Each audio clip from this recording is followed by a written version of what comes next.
Hello, this is Chef John from foodwishes.com with red, white, and blueberry lemonade.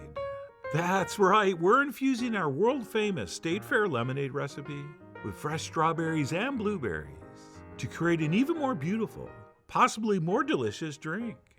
And while we're posting this to celebrate the 4th of July, this would be good on other days, such as every other one of them. So with that, let's go ahead and get started with our red, white, and blue ingredients, which will include some freshly halved strawberries, some blueberries, of course, followed by about half of our white sugar. And once that's in the bowl, we'll take a potato masher, and we'll give this a brief smashing. And we don't need to mash this into a puree. Right, pretty much as soon as we've broken all the blueberries open, we can stop. And yes, we could do this without adding the sugar first, but the friction from the sugar helps break it down and prevents splashing, and there's less chance you're going to have to change your shirt. But anyway, once our mixture is looking like this, we can go ahead and grab our lemons and a nice sharp vegetable peeler, and we're going to go ahead and peel off just the zest and add it to the bowl. And I do mean only the zest, okay? We don't want any of the white pith, since as we say in the State Fair lemonade business, if you see any white, this drink will not be right. And that's because all those beautiful fragrant lemon oils are in the yellow part of the skin, and the white part underneath is extremely bitter. And if too much of that stuff gets incorporated into this mixture, it's going to leave a very unpleasant aftertaste. So please take your time and make sure you're getting nothing but that yellow zest. And then what we'll do once we've trimmed off the zest is we'll set those lemons aside, and we'll eventually have those and squeeze the juice out.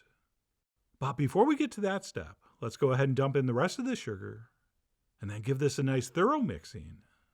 At which point we're going to cover this and let it sit on the counter for at least 2 hours. Right, that's the minimum. And if we can, we'll go even longer. And I went 6 hours this time. And by letting our fruit and zest sit in the sugar, it's going to draw out all those incredible flavors. And by the way, this process is called oleo saccharum, which means oily sugar. And it really is the secret to producing a perfect lemonade. And by the way, as this sits, you can give it a stir once in a while. Oh, and please note, when I rewrap this, I'm going to place the plastic over the top. All right, earlier I pressed it down on the surface out of reflex. But these juices are so precious, I don't even want to waste a few drops that attach to the plastic. Which yes, I did lick off between shots, but still, better to place the plastic over the top. And that's it, 6 hours later, my mixture looked like this. And I'll give it one last stir to show you what it looks like. And once the oleo saccharum step has been completed, we can head to the stove, where we have 5 cups of boiling water. And we'll transfer this mixture in and immediately turn off the heat. And what we'll want to do is let this sit for about 5 minutes, during which time we'll give it a couple stirs. And after about 5 minutes or so, all that sugar should be dissolved, which by the way I referred to as melted one time, and a scientist actually sent me an email and was not happy at all and explained the difference between sugar melting and sugar dissolving. But anyway, the point is after that long, the sugar should be fully melted, and the mixture will be ready to pass through a fine mesh strainer. And sure, we could do this right in the same bowl we did our oleo saccharum, except I wasn't sure that glass bowl I used was heat-proof. So I played it safe and used a metal bowl. And when we do this, we're really only interested in the liquids. All right, we can press and squeeze a little bit, but I'm really not wanting a lot of that pureed fruit to pass through, which might thicken up the texture. Okay, no one's ever been drinking lemonade and said, this is good, but I wish it was more viscous. So don't be too aggressive. And then what we need to do is let this cool down to room temp before we squeeze in our fresh lemon juice.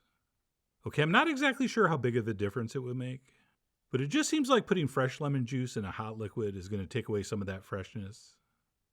And as far as how many lemons to actually squeeze in, we are definitely going to squeeze the 6 we zested. And then depending on how much juice we got from that, and how our lemonade's tasting at that point, we can always add a few more. So basically you're doing this to taste. I mean, you are after all the John Cleese of how many lemons to squeeze.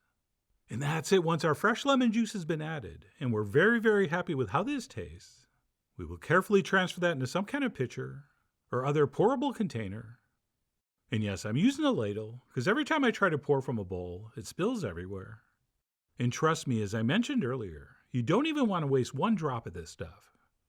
And that's it. We'll transfer it into the fridge until it's completely chilled before we serve that up in some nice ice-filled glasses.